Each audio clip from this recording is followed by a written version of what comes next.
Romanos capítulo 8, versículo 26 diz assim: E da mesma maneira também o Espírito ajuda as nossas fraquezas, porque não sabemos o que havemos de pedir, como convém, mas o mesmo Espírito intercede por nós com gemidos inexprimíveis. Todos nós temos fraquezas, e é muito bom que nós saibamos disso, e nós então podemos tratar destas fraquezas, destes problemas. O problema é quando nós não reconhecemos nossas fraquezas, e é justamente aí que as fraquezas se tornam mais sérias, se tornam mais problemáticas. Uma fraqueza que todos nós temos, e é mencionada aqui, é justamente na questão de oração. Como orar e pelo que orar. O versículo 26 diz: Não sabemos o que havemos de pedir, como convém. Então tem as duas coisas. Tem a questão de como orar e pelo que orar. E a gente pode achar que é muito simples. Pastor, eu sei o que eu devo pedir, como pedir, eu sei o que eu quero, eu sei o que eu preciso, mais do que ninguém. Mas a verdade é que, na maioria das vezes, nós não sabemos pelo que devemos orar, nem como devemos orar. E isso é justamente que piora as nossas fraquezas. Mais uma vez, e da mesma maneira também o Espírito Santo ajuda as nossas fraquezas. Aí logo depois disso ele fala que nós não sabemos como pedir, nem pelo que pedir. Então esse não saber como e pelo que pedir é alguma coisa que amplifica as nossas fraquezas. Porque se nós soubéssemos como e pelo que pedir, como deveríamos, então nossas fraquezas estariam menos contundentes. Mas deixado por nós mesmos, nós vamos sempre orar do modo errado e pelas coisas erradas. Nós lemos em Tiago 4, e versículo 2, que diz assim: Cobiçais e nada tendes, matais e sois invejosos, e nada podeis alcançar.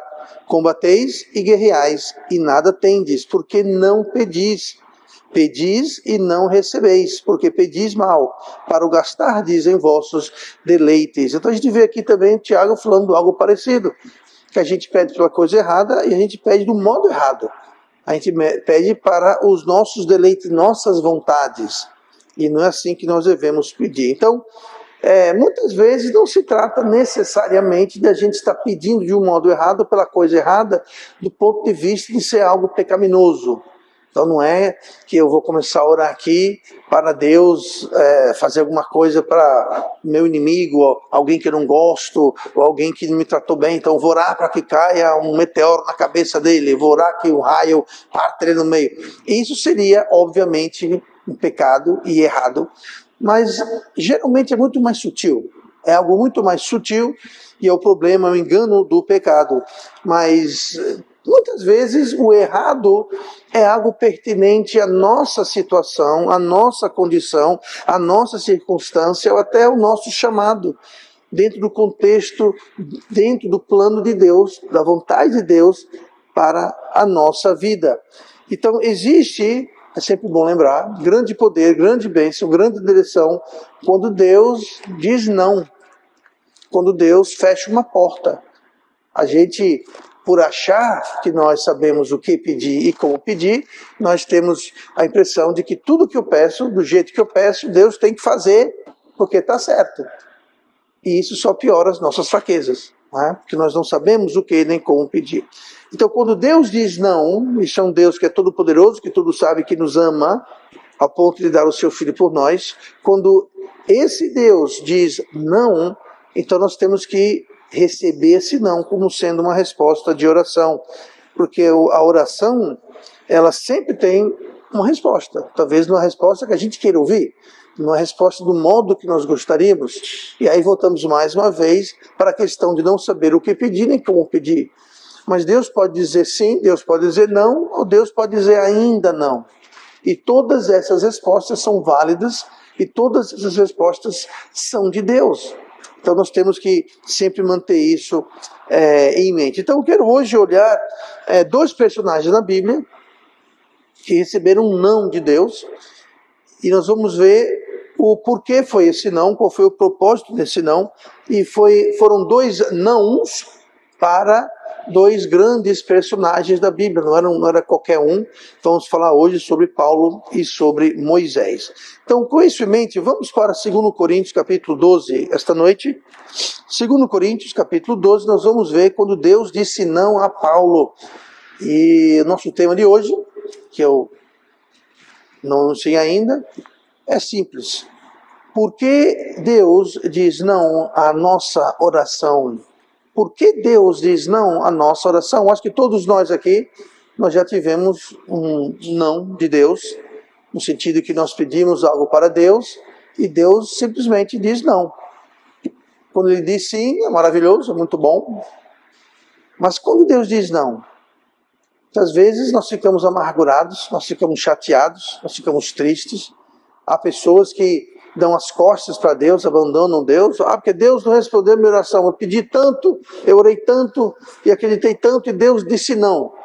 Ou senão eles dizem, Deus não respondeu a minha oração. Deus respondeu a sua oração, talvez dizendo não. Então nós não devemos perder fé, nós não devemos ficar chateados. Porque o não de Deus não é uma coisa ruim, mas é do Senhor. Então, 2 Coríntios 12, o versículo 7 diz assim: E para que não me exaltasse pela excelência das revelações, foi-me dado um espinho na carne, a saber, um mensageiro de Satanás, para me esbofetear, a fim de não me exaltar. Acerca qual 3 vezes orei ao Senhor, para que se desviasse de mim. E disse-me, a minha graça te basta, porque o meu poder se aperfeiçoa na fraqueza. De boa vontade, pois, me gloriarei nas minhas fraquezas, para que em mim habite o poder de Cristo. Então nós temos aqui Paulo, e ele tinha um pedido de oração, não um pedido estapafúrdio, não um pedido para o seu deleite. Ele tinha um problema físico, ele tinha um problema na carne. E aqui é chamado espinho na carne, e depois ele explica que era um mensageiro de Satanás. A palavra mensageiro aqui é a palavra agelos, que é a palavra, ou em outros lugares do Novo Testamento, traduzido como anjo. O anjo, a palavra anjo, agelos, simplesmente quer dizer mensageiro. Então aqui foi colocado um mensageiro de Satanás, mas poderia ser colocado um anjo de Satanás. Só que isso já fugiu um pouquinho no contexto da nossa cultura no português, chamar um anjo de Satanás, mas literalmente mensageiro quer dizer anjo e anjo quer dizer mensageiro. Então aqui, esse espinho na carne, essa doença, era um anjo mensageiro de Satanás. Um mensageiro trazendo uma mensagem. E a gente pergunta, mas por que Deus está permitindo um mensageiro de Satanás trazer um espinho para Paulo e para o esbofetear? É o termo que usaram aqui, para esbofetear. Aí ele fala assim, a fim de não me exaltar. A fim de não me exaltar. Ou seja, o propósito que Deus disse não era para que Paulo não se exaltasse, para que Paulo não ficasse orgulhoso. Mas por que Paulo ficaria orgulhoso? Bom, primeiramente lembrando que Paulo, ele era um fariseu, ele era um doutor da lei, ele era alguém erudito, estudado, tinha uma certa posição. Então, ele tinha essa questão que ele carregava, essa bagagem que ele carregava, obviamente, podemos deduzir isso, mas também aqui diz, para que não me exaltasse pela excelência das revelações, lembrando que Paulo teve grandes revelações com Deus, com o Senhor Jesus, ele foi salvo no caminho para Damasco, Jesus apareceu para ele, lembra que ele caiu no cavalo, ficou cego, então teve tudo isso. Há também que ele foi curado da sua cegueira, quando chegou em Damasco, e teve um período também que ele foi ensinado pessoalmente por Cristo, que a Bíblia leva a entender, que ele não foi treinado pelos outros apóstolos, ele sendo um apóstolo, e uma das marcas de um apóstolo é ser treinado pessoalmente por Cristo. O que caso os outros apóstolos foram, Paulo obviamente não, porque Cristo já tinha partido, mas Cristo apareceu em revelações e dá a entender que ele foi treinado pelo próprio Senhor Jesus. Então ele tinha uma excelência de revelações. Lembrando que ele foi até o terceiro céu, e ele explica que ele viu coisas que não é lícito para o homem falar. Então ele teve muitas revelações. Então aqui ele está dizendo justamente isso. Ele tinha muitas revelações, ele tinha uma posição que carregava com si uma certa exaltação quando ele ainda era judeu, antes de ser salvo. Então isso foi dado para que ele não se exaltasse. Mas o versículo 8 fala, ele pediu 3 vezes ao Senhor que aquilo fosse retirado e desviado dele. E Deus disse não, mas ele não falou não. No versículo 9 a gente vê, e disse-me, a minha graça te basta. Isso é Deus falando, porque o meu poder de Deus se aperfeiçoa na fraqueza.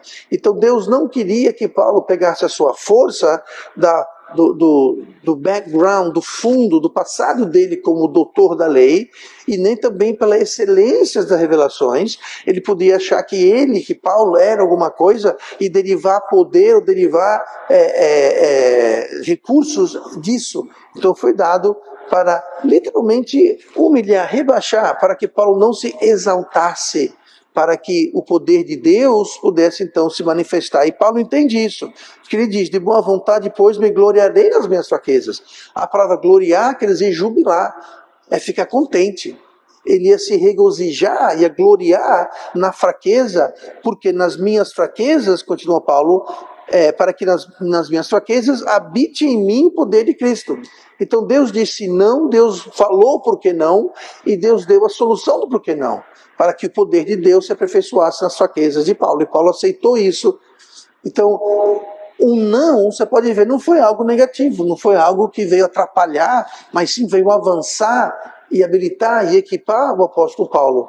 Então, mesmo tendo orado para tirar o espinho da carne, isso não foi tirado. A gente lê em Gálatas 4, um pouquinho, sobre essa enfermidade, e até é feito então um trocadilho aí. Olha comigo em Gálatas 4, versículo 13, ele escreve assim, e vós sabeis que primeiro vos anunciei o evangelho estando em enfermidade da carne, e não rejeitastes, nem desprezastes isso, que era uma tentação na minha carne. Antes me recebestes como um anjo, e esse um anjo é a palavra agelos, a mesma palavra que é usada lá em 2 Coríntios 12, 7, falando sobre o mensageiro agelos de Satanás. Me recebeste como um anjo de Deus, como Jesus Cristo mesmo, ou seja, como o próprio Cristo. Agora, por que Paulo pôde ser um anjo, um mensageiro? E por que ele foi recebido como o próprio Cristo pelos os Gálatas? Sabe por quê? Porque o poder de Deus estava evidente e aperfeiçoado na vida dele, através do mensageiro Angelos de Satanás. Então, veja que interessante, para que Paulo pudesse ser um anjo mensageiro de Deus, ele precisava de um anjo mensageiro de Satanás. Para que ele fosse o mensageiro eficaz que ele foi para Cristo, ele precisou ter um anjo mensageiro de Satanás para que o poder de Deus se aperfeiçoasse nele. E tamanho era o poder com que ele pregava, e ensinava e testemunhava, que os Gálatas aceitaram a sua palavra como se fosse do próprio Cristo, em pessoa. Pense no mensageiro, o mensageiro que representou e trouxe a mensagem de forma tão poderosa e correta quanto o próprio Cristo. Então Deus disse não para Paulo no versículo 9. Mas ele disse não, mas foi um não que abriu portas. Foi um não que permitiu Paulo ser o mensageiro. De certo modo, podemos ver que isso era o preço, que isso era a cruz que era necessário. E muitas vezes, quando Deus diz não, é justamente porque nós estamos pedindo para Deus retirar uma cruz. E Jesus falou que, em relação à nossa cruz, nós devemos tomar nossa cruz e carregá-la, e não jogá-la para o lado. Paulo, efetivamente, aqui tinha uma cruz que era um espinho na carne. E Paulo falou, Deus, eu acho que seria muito mais fácil fazer a sua obra se eu não tivesse essa cruz aqui me empatando, me atrapalhando. E Deus falou, não vou tirar essa cruz, porque é através dessa cruz que você vai poder fazer a obra que eu tenho para você fazer. Então nós temos que entender que Deus nunca diz não simplesmente porque ele não ouviu, ou porque ele não tem o poder, ou porque ele está desinteressado quando Deus diz não, há um propósito, há um porquê. E se a cruz é tamanha que nós não podemos suportar, então Deus nos ajuda, como é o caso aqui. Nós lemos em Gálatas, e vós bem sabeis que primeiro vos anunciei o Evangelho, estando em enfermidade da carne. Então muitas vezes nós achamos que temos uma enfermidade, nesse caso aqui era uma doença, mas muitas vezes nós achamos que a nossa fraqueza está nos empatando. E é justamente aquela fraqueza que vai nos impulsionar, é aquela fraqueza que vai nos capacitar a fazer a obra. Então, se nós temos alguma incapacidade, algum problema, nós podemos pedir a Deus. Mas lembrando que Deus pode dizer não. Ah, mas Deus vai dizer não. Eu lembro que Moisés orou para Deus, dizendo que não poderia fazer o que Deus estava mandando ele fazer. Vá para o faraó e diga para ele deixar o meu povo ir. E Moisés deu desculpa para cá, desculpa para lá, e a última foi, eu não sei falar direito. Mesmo assim Deus falou que não tem problema, o seu irmão Arão está vindo aí, para você e ele falará por você. Então Deus disse para Moisés dizendo que não queria carregar aquela cruz, não queria falar com o faraó, ele foi dando sua desculpa, e Deus foi dizendo não para cada uma. Agora, você lê um pouquinho mais adiante, você vê que Faraó acabou deixando o povo de Deus ir. E quem fez isso foi Moisés. Arão estava com ele, mas quem estava na frente de tudo era Moisés. E Moisés pôde fazer aquilo mesmo achando que não podia, mesmo com as dificuldades e as debilidades e as enfermidades que ele pleiteava ter, mesmo assim ele fez a obra de Deus. E podemos argumentar que foi justamente suas fraquezas, a sua cruz, que permitiu ele a cumprir o que Deus tinha para ele, que é exatamente o que aconteceu com Paulo. Era justamente essa enfermidade extrema, enfermidade de carne, mas isso não atrapalhou na Galícia, porque os gálatas aceitaram a mensagem dele. Então, Deus nos ajuda, mas Ele nunca vai tirar a carga. Ele nunca vai deixar a nossa cruz livre das nossas costas, porque foi feita para ser carregada. E o que nos parece ser impossível, todos nós sabemos que para Deus é possível. Então, sejamos cientes disso. Deus nos ajuda, mas sempre há a nossa parte a ser feita. E, infelizmente, tem muita gente que passa a vida esperando algo de Deus, sem levantar um dedo, e eles fazem tipo assim, eles ficam esperando, e aí, Deus? Eu estou aqui esperando você fazer a obra. Mas Deus não vai fazer o que nós podemos fazer. Deus vai fazer, Deus vai ajudar naquilo que nós não podemos fazer. Mas nós devemos fazer a nossa parte sempre, e não esperar que Deus faça tudo. Então, quando Deus diz não a uma oração, é porque há um propósito. Nunca é caprichoso, nunca é sem motivo, nunca é em vão. E nesse caso aqui, para habilitar e fortalecer a Paulo para a tarefa que ele tinha em frente dele, ele precisava daquela enfermidade para ele não se exaltar. Se Paulo se exaltasse, ele seria inútil para Deus. Não se pode servir a Deus com orgulho, achando que você é o cara, achando que você tem o poder, tem a habilidade.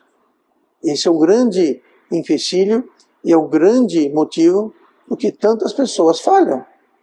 Quando muita gente às vezes pensa, mas eu não vou evangelizar, porque eu não sei se eu sou capaz, eu não sei se eu tenho habilidade, eu não sei se eu tenho a capacidade, eu não sei. Deixa eu responder, você não tem habilidade nem capacidade.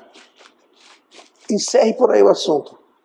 Se você vai pregar o evangelho, se você vai levar o evangelho da verdade para alguém, não vai ser por causa da minha ou a sua habilidade, ou minha ou sua capacidade, ou meu ou seu poder, mas vai ser através do poder de Deus. Então muita gente não vai evangelizar, porque eu acho que... Isso é orgulho, gente. Porque você acha que você vai ter um dia ter o poder, ou você acha que o pastor, ou algum irmão, irmã da igreja, é porque eles têm poder, têm uma habilidade especial, tem algum... Não. Eu falei outro dia, não é dom, é um mandamento. E Jesus falou, eis que eu estou convosco até a consumação dos tempos. Ele vem conosco. Mas ele não vai pornosco. Gostaram do português? Ele não vai por nós. Nós temos que ir. E ele vem conosco. E não, você não tem poder, habilidade ou capacidade. Não, não tem. Mas Jesus tem, ele vem conosco. Então nós temos que ir, ele vem conosco, nos dá poder, nos dá habilidade e nos dá condições de fazer a obra. Então nunca se desanime com o não. Nunca se desanime pela falta de capacidade. Ah, eu não sei se eu sou capaz de fazer isso. Você não é capaz de fazer isso. Comece por aí. Você tem capacidade zero. Jesus falou o quê? Sem mim nada podeis fazer. O que quer dizer isso? Isso quer dizer o seguinte, quer dizer que sem Cristo nada podeis fazer. Não é complicado de entender. O problema é que nós queremos ir achar que nós vamos fazer, porque nós somos bons e capazes, e somos habilitados, e nós somos... Aí nós vamos todos confiantes, estufamos o peito, vamos lá, achando que... Aí voltamos todos murchos, derrotados, aí dizemos, Deus me abandonou. Não, não é que Deus abandonou, foi você que abandonou Deus, porque você foi sem Deus. Porque se você vai sem Deus, porque o seu orgulho dispensou Cristo, então não espere fazer grandes coisas. Sem mim, nada podeis fazer. Tudo começa por aí. Eu não sei se eu sou capaz de ser um bom pai. Não, você não é capaz de ser um bom pai, nem uma boa mãe, nem um bom marido, nem uma boa esposa, nem um bom nada. Eu não sou capaz de ser um pastor, eu não sou capaz de ser um professor, eu não sou capaz de nada. Mas através de Cristo eu posso todas as coisas naquele que me fortalece. Então nós temos que começar por aí. E muitas vezes o nosso fortalecimento vem através de um não. Porque muitas vezes pedimos errado porque estamos pedindo para Deus tirar a nossa cruz, tirar o nosso espião da carne, tirar o mensageiro de Satanás, que vai nos permitir aperfeiçoar o poder de Deus em nossas vidas. Aí voltamos para o início, nós não sabemos o que nem como pedir. Então se eu vou pedir para Deus para tirar a minha cruz, tirar o espinho, e eu não vou ficar satisfeito até que Deus tire do modo e no tempo que eu quero, então nós não vamos ter a resposta. Mas nós temos um ajudante. E da mesma, voltando para Romanos 8, 26. E da mesma maneira também o Espírito com E maiúsculo, falando sobre o Espírito Santo, ajuda as nossas fraquezas. Como? Mas o mesmo Espírito intercede por nós. Intercede por nós. Com gemidos inexprimíveis. Então o Espírito Santo que está orando, intercedendo, de um modo que nós não conseguiríamos, com gemidos inexprimíveis, ele sabe o como pedir e pelo que pedir. Então ele funciona como uma espécie de filtro. Ele ora por Deus, sendo que ele mesmo é Deus, mas entenda a relação da Trindade, 3 mais 1. Então, ele intercede por nós. Ele faz uma espécie de uma censura prévia. Deus, retire essa minha cruz. O Espírito Santo fala, não, isso não vai não. E Deus não responde justamente porque o Espírito Santo não deixou esse pedido ir. Eu acho que se eu perguntasse aqui, todo mundo ia levantar a mão, mas se eu perguntasse aqui, você gostaria que Deus respondesse toda a oração que você fizesse? Como naquela história que tem o gênio na lâmpada. Você vai lá, aí sai o gênio, você tem 3 pedidos, se você pedir, eu vou dar. Em Deus não funciona assim, e ainda bem que não funciona assim, mas a maioria dos crentes gostaria que fosse assim. Eu vou orar ao Senhor e tudo que eu pedir vai acontecer. No tempo que eu quero, do jeito que eu quero, na hora que eu quero, na hora que eu quero. Não levante as mãos, mas no seu coração me diga se você não gostaria que fosse assim. E eu sei que todo mundo falou assim no seu coração. Mas já pensou se fosse assim, se não tivesse um filtro? Se tudo que eu pedisse para Deus... Dá um exemplo aqui. Você está no trânsito, dirigindo, ou pilotando, e vários pilotos de moto aqui, entendem o que eu estou falando, e alguém te fecha, ou te faz alguma coisa, e você fala, você deseja alguma coisa não muito cristã. Ou pior, se você fizesse uma barbeiragem no trânsito, e outra pessoa desejasse alguma coisa não muito cristã para você, Então, o Espírito Santo ele intercede por nós as nossas fraquezas. É uma fraqueza, só porque alguém fez alguma coisa ruim para você, você não precisa desejar que um raio parta no meio. Isso é uma fraqueza. Então o Espírito Santo ele intercede. O que é interceder? Interceder, ele se meter no meio. Ele intercede, justamente. Quando nós intercedemos, nós estamos orando para Deus Pai por alguém. Nós nos colocamos no meio. Nós oramos por alguém. Pedimos a Deus algo por alguém ou para alguém. Aqui fala que o Espírito Santo intercede, ele se interjeta, se coloca no meio, como aqui, intercede por nós com gemidos inexpressíveis. Isso vem do começo do versículo, que ele nos ajuda nas nossas fraquezas. Então nós não sabemos como orar, pelo que orar, e o Espírito Santo então ele vai lá e ele se mete no meio. E ele faz uma espécie de triagem, porque nós sabemos nem pelo que, nem como pedir. Mas a verdade é que é melhor, então, seguindo esse raciocínio, é melhor que a gente ore errado pela coisa errada, preste bem atenção no que eu vou dizer agora, é melhor que você ore pela coisa errada, do modo errado, do que não orar. Porque se você não ora, o Espírito Santo não pode interceder. Ele não pode fazer aquela censura prévia, digamos, porque não há oração. Não há com que ele trabalhar nas nossas orações, porque nós não estamos orando. O ideal é a gente orar pela coisa certa, pelos motivos corretos. Esse é o ideal. Mas é muito melhor você orar errado, pela coisa errada, do que você simplesmente não orar. Simplesmente não ter uma vida de oração. É melhor orar errado do que não orar. É o que eu estou tentando dizer aqui. Então Paulo recebeu um não, mas ele tinha um propósito. Deus tinha um propósito para o não de Paulo. Então, quando Deus diz não, não é que Deus esqueceu, não é que Deus não se importa, mas é porque muitas vezes nós não pedimos. O Espírito Santo pode censurar, pode até mudar, pode até aperfeiçoar o nosso pedido. Mas nós lemos em Tiago 4,2, nada tendes porque não pedis. E se não pedis, então o Espírito Santo não tem com o que interceder. Então vamos orar. Mas eu não sei como nem pelo quê. Na hora do mesmo jeito, o Espírito Santo vai lá, ele vai consertar, ele vai aperfeiçoar o nosso pedido. O como e o porquê e o que, ele pode trabalhar. Mas, como diz aqui, nada tendes porque não pedis. Então vamos pedir, vamos orar mesmo errado e deixar que Deus corrija isso. Mas oremos. É o dever do homem orar sempre. Jesus falou quando contou, não era uma parábola, a história da viúva. Era o dever do homem orar sempre. Orar sem cessar. E se a oração está errada, o motivo errado, o Espírito Santo vai lá e intercede. E ele pode então consertar. Então esse foi o não que Paulo recebeu. Vamos agora para Deuteronômio 3 e vamos ver um não que Moisés recebeu. Falei que íamos ver Paulo e Moisés.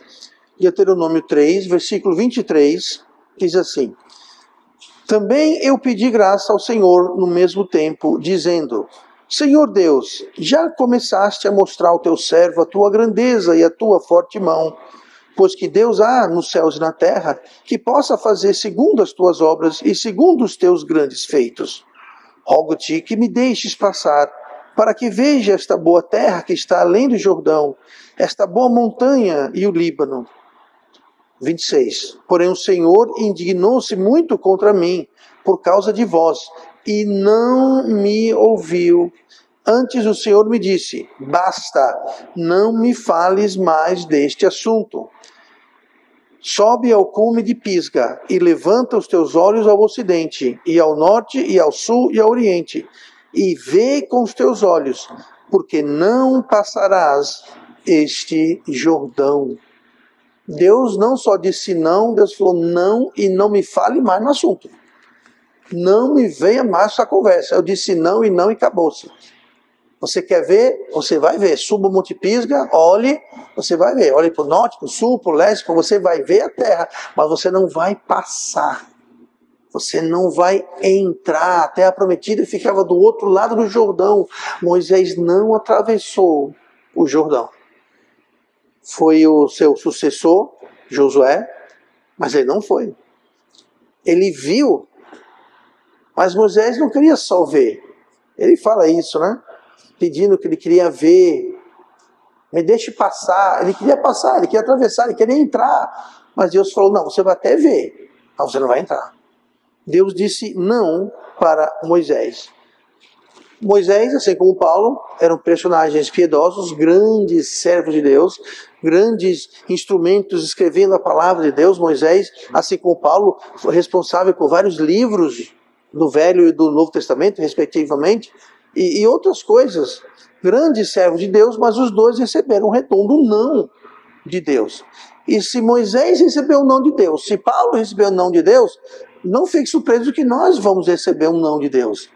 Mas sempre tem um porquê, sempre há um motivo. Então Moisés pediu para entrar na terra prometida, mas não foi permitido, só foi permitido ver de longe.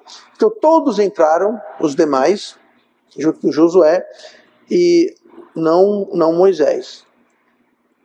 Diga uma coisa, seria errado, seria um grande pecado Moisés ter entrado na terra prometida?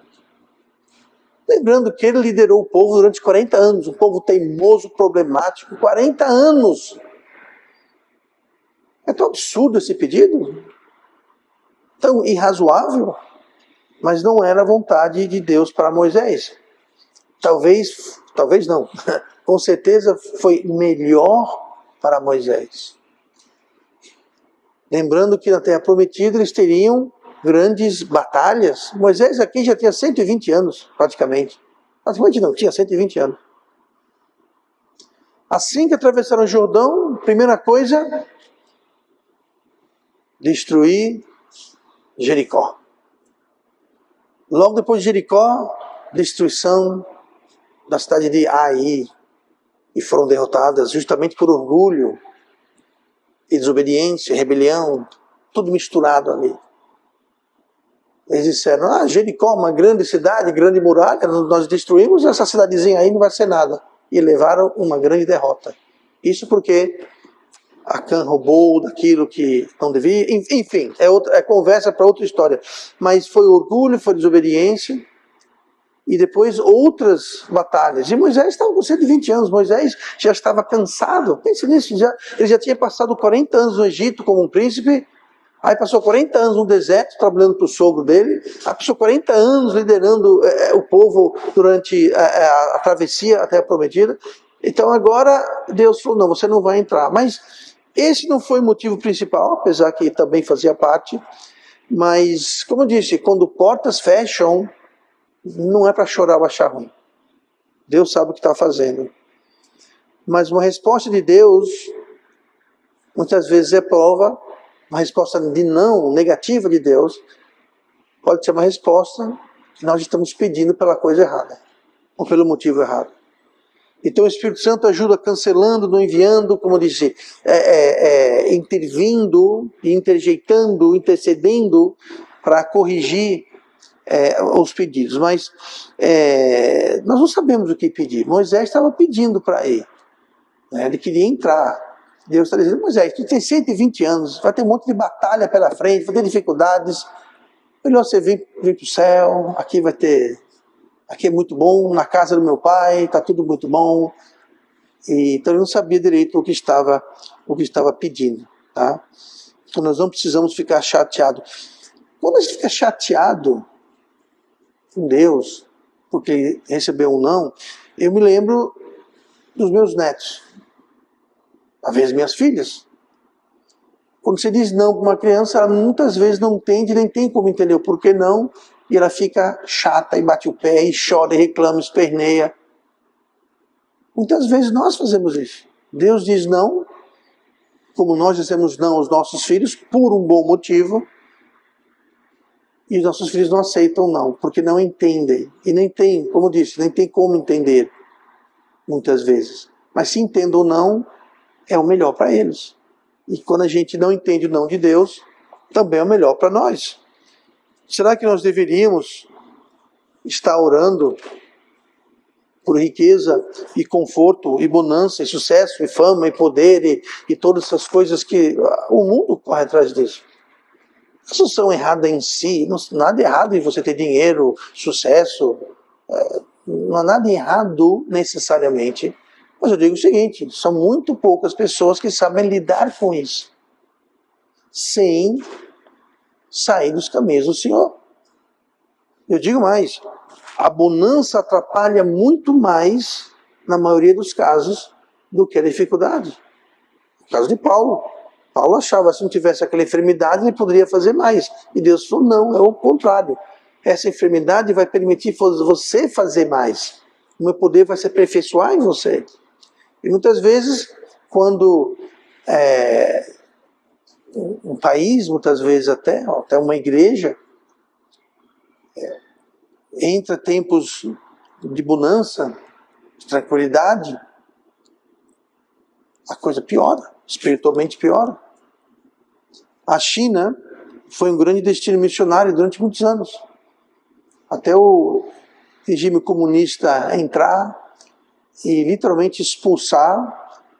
Lembrando que a China é um país muito grande e eu não lembro exatamente a cronologia, mas disseram, daqui a 3 dias saiam, se não sair, vamos matar. E mataram.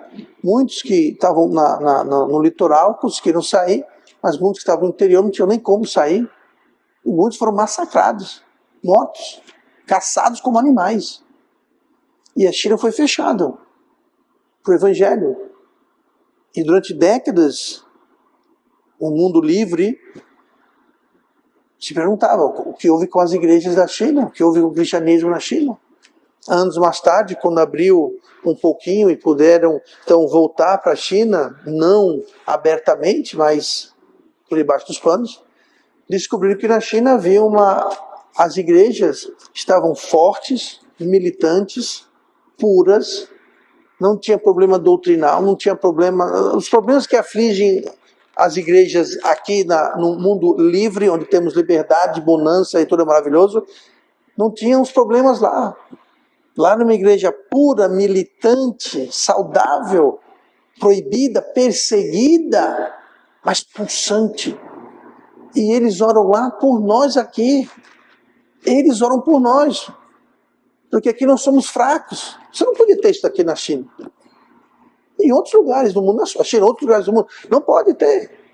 E, no entanto, muitas vezes,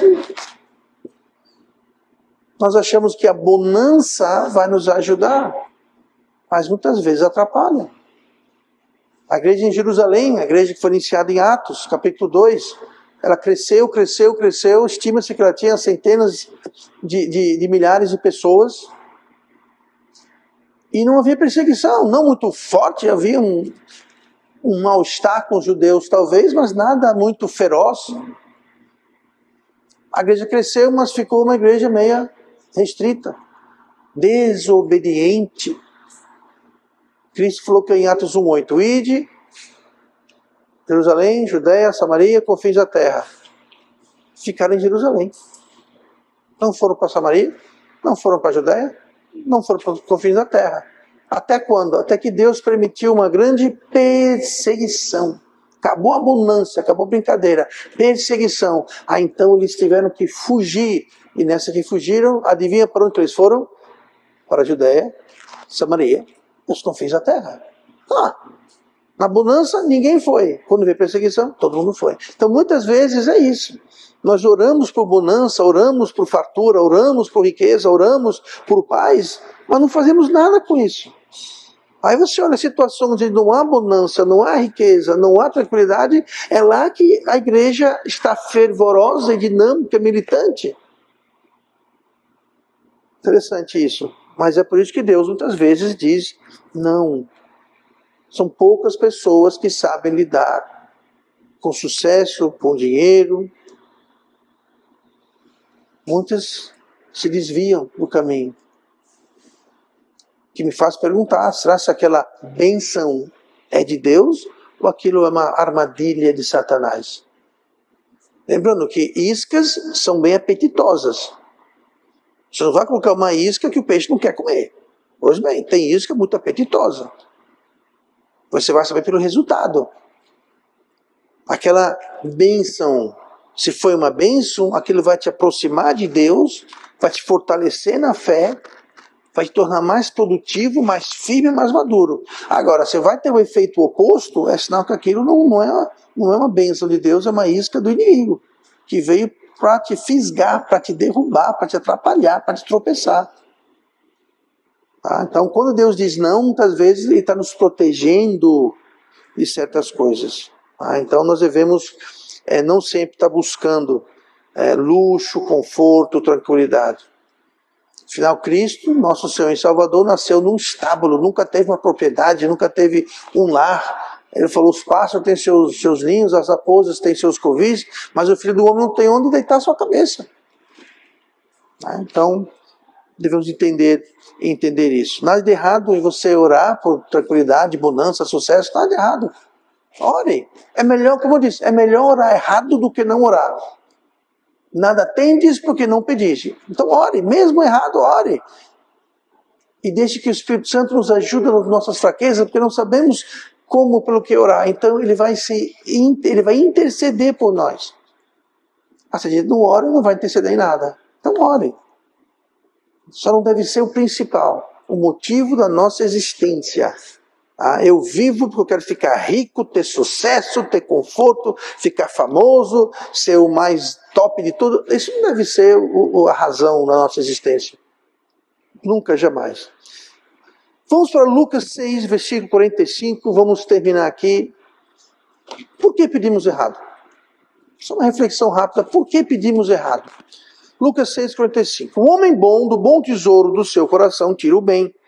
E o homem mau, do mau tesouro do seu coração, tira o mal. Porque da abundância do seu coração, fala a sua boca. Então nós temos aqui, nós pedimos errado, pedimos mal, porque o nosso coração está errado. Nosso coração está mal. E se o nosso coração está mal, então tudo que a gente fala, inclusive oração, a palavra oração é falar, é oratória, é falar. Então nós vamos orar de acordo com o que está no nosso coração. Então voltando lá para Tiago, onde ele faz esse aviso, Tiago 4, versículo 2, cobiçais e nada tendes. Se o nosso coração está cheio de cobiça, a nossa oração vai ser o quê? Vai ser uma reflexão disso. Então eu vou querer ter isso, eu vou querer ter aquilo, porque nós estamos cobiçando. Aí Tiago falou o quê? Cobiçais e nada tendes. Por quê? Porque o coração está com cobiça, seu coração está mal, você vai pedir mal. Aí continua. Matais e sois invejosos e nada podeis alcançar. Mais uma vez, cobiça, inveja, esse matais está indicando o quê? Você vai em qualquer extremidade, não tem limite, vale tudo. Vale tudo, nada está fora da mesa, está tudo, qualquer coisa vale, nem que for matar. Por quê? A inveja, a cobiça. E nada podeis alcançar. Por que não pode alcançar? Não pode alcançar porque está pedindo mal. Aí continua. Combateis e guerreais e nada tendes. Vamos para a guerra, vamos para combate. Continuando. Nada tendes porque não pedis. Aí fala, pedis e não recebeis. Ou seja, quando você não pede. E quando pede, que é melhor do que não pedir, e quando pede, não recebeis, porque pedis mal. Então, mesmo quando pede errado, e é melhor do que não pedir, como eu falei, mas mesmo quando pede, não recebe, porque pedis mal. Para quê? Para o gastardes em vossos deleites. Ou seja, a gente pede para a nossa vontade, o nosso deleite. Experimente pedir assim, Deus, me capacite, me use para alcançar almas, para ser um bom testemunho. É totalmente diferente de pedir para você quer um carro novo, quer um emprego novo, quer um aumento, quer uma casa nova, quer não sei o que mais, quer passar um concurso. Nada de errado em pedir essas coisas, mas você vê a diferença. E o dia que Deus lhe der um carro, uma casa ou alguma coisa, use isso para a glória de Deus. Como assim? Você tem uma casa, tem estudo bíblico na sua casa, tem culto na sua casa, tem reuniões na sua casa, tem um carro, pegue pessoas, leve para a igreja, pegue pessoas para evangelizar, vai fazer uma visita em algum lugar. Deus lhe deu condições, use aquilo não para os seus deleites. Pastor, eu quero um carro para passear para a praia no final de semana. Pedis e não recebeis, porque pedis mal, pedis para os seus próprios deleites. Então, errado pedir? Não, mas não que não seja para os nossos deleites. Então, muitas vezes Deus diz não. Tem muita gente, se Deus desse para você um carro, uma casa de praia, um jet ski, você mais nunca vem para a igreja. Por quê? Pastor, se Deus me der uma casa de praia, um jet ski, uma lancha, eu vou fazer o que na igreja? Até eu lavar meu jet ski, guardar tudo, eu chego aqui, acabou o culto já, não dá mais tempo. Eu conheci uma família assim, não era dessa igreja aqui. E essa pessoa dizia ser muito cristã, muito espiritual. Eram empresários aqui da cidade, aqui de Maceió. E eu falei, tá, qual igreja a irmã frequenta? Nós somos a igreja tal, mas nós não vamos, porque toda sexta nós vamos para o Barra de São Miguel, sabe? Temos uma casa de praia no Barra de São Miguel, sabe? A casa de praia, São Miguel. Eu falei que eu tinha uma casa de praia na Barra de São Miguel. Pois é, eu tenho uma casa de praia. Muito orgulhoso do fato que eu tinha uma casa de praia na Barra de São Miguel. Só que não ia para a igreja mais. Por quê? Porque eu tinha uma casa de praia na Barra de São Miguel. Então não podia faltar a casa de praia que tinha lá em São Miguel. Agora, a igreja, ninguém via a cara dela. Eu pergunto, aquela casa de praia na Barra de São Miguel era bênção ou era isca? Não. Vamos evangelizar? Não posso. Sabe por quê? Porque eu estou na minha casa de praia, lá na Barra de São Miguel. Bênção ou isca? Então, quando Deus diz não, amém, glória a Deus. Mas eu quero tanto, pastor, minha casa de praia na Barra de São Miguel. Melhor não. Melhor não. Nada tendes porque não pedis. Pedis e não recebeis, porque pedi mal para gastar nos vossos próprios deleites. Então, muitas vezes, Deus simplesmente diz não por esse motivo. Porque pedimos mal. E pedimos mal não é necessariamente pelo que pedimos, mas o porquê pedimos. Porque pedimos para os nossos próprios deleites. Para que você quer as coisas que você pede a Deus? Que se for para avançar o reino de Deus, para a obra de Deus, para ser uma bênção, a coisa muda. Porque não é para os nossos deleites, mas para a obra de Deus. Por que Deus diz não? Deus sempre diz não por um motivo. Nunca é à toa. E quando ele diz não, não deixa de ser uma oração respondida. Só porque não respondeu do jeito que a gente gostaria que fosse, não quer dizer que Deus não respondeu. Ou nós somos tão orgulhosos que achamos que eu não aceito não. Gente, se Deus diz não, aceite o não. Aceite de braços abertos e agradeça. Porque Deus sabe. Moisés e Paulo receberam não de Deus. E nós também vamos. E temos que entender que essa, muitas vezes, é a vontade de Deus.